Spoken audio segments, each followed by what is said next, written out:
আপনি কি সৌদি আরব থেকে স্থায়ীভাবে দেশে ফিরে যেতে চান?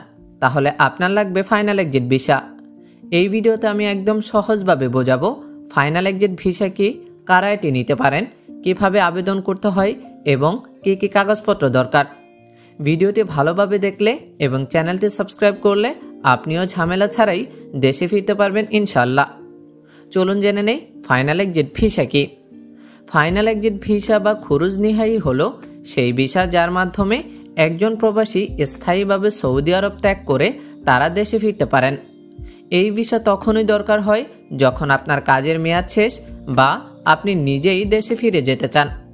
একবার এই ভিসা ইস্যু হয়ে গেলে আপনি সৌদি ত্যাগ না করে পুনরায় কাজ করতে পারবেন না। চলুন জেনে নেই আবেদনের শর্ত। ফাইনাল এক্সিট ভিসা নিতে হলে কিছু গুরুত্বপূর্ণ শর্ত আপনাকে মানতে হবে। প্রথমেই রয়েছে আপনার ইকামার মেয়াদ থাকতে হবে অন্তত 30 দিন, পাসপোর্টের মেয়াদ থাকতে হবে অন্তত 60 দিন এবং কোনো ট্রাফিক ফাইন বা ব্যাংক ঋণ থাকলে আগে পরিশোধ করতে হবে। এরপরে রয়েছে স্পন্সরের অনুমতি অবশ্যই থাকতে হবে, যিনি আপনার কফিল বা কোম্পানি। চলুন জেনে নিই আবেদনের পদ্ধতি। ফাইনাল এক্সিট ভিসার জন্য আবেদন করা যায় দুইভাবে।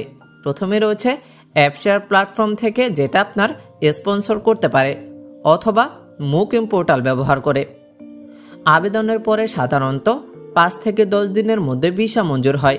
ভিসা হয়ে গেলে আপনি ফাইনাল লেখা দেখতে পাবেন অ্যাপশেয়ার অথবা মিনিস্ট্রি অফ লেবার ওয়েবসাইটে।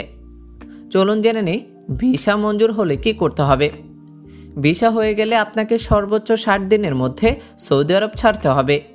এ সময়ের মধ্যে বিমানের টিকিট বুক করুন, মালপত্র গোছান এবং স্পন্সরের কাছ থেকে প্রয়োজনীয় কাগজ নিয়ে নিন।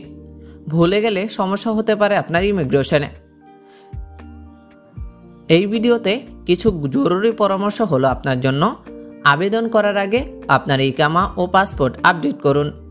মোবাইল সিম, ব্যাংক অ্যাকাউন্ট, গাড়ির রেজিস্ট্রেশন সবকিছু বন্ধ বা হস্তান্তর করে নিন। যদি কোনো সমস্যা হয় তাহলে আপনার কফিল বা কোম্পানির এইচআর ডিপার্টমেন্টের সঙ্গে যোগাযোগ করুন। আশা করি ভিডিওটি আপনাকে সাহায্য করবে ফাইনাল এক্সিট ভিসা বুঝতে। আপনার যদি আরও প্রশ্ন থাকে তাহলে কমেন্টে লিখুন, আমি চেষ্টা করব উত্তর দিতে। ভিডিওটি ভালো লাগলে লাইক দিন, বন্ধুদের সঙ্গে শেয়ার করুন এবং আমাদের চ্যানেলটি সাবস্ক্রাইব করতে ভুলবেন না।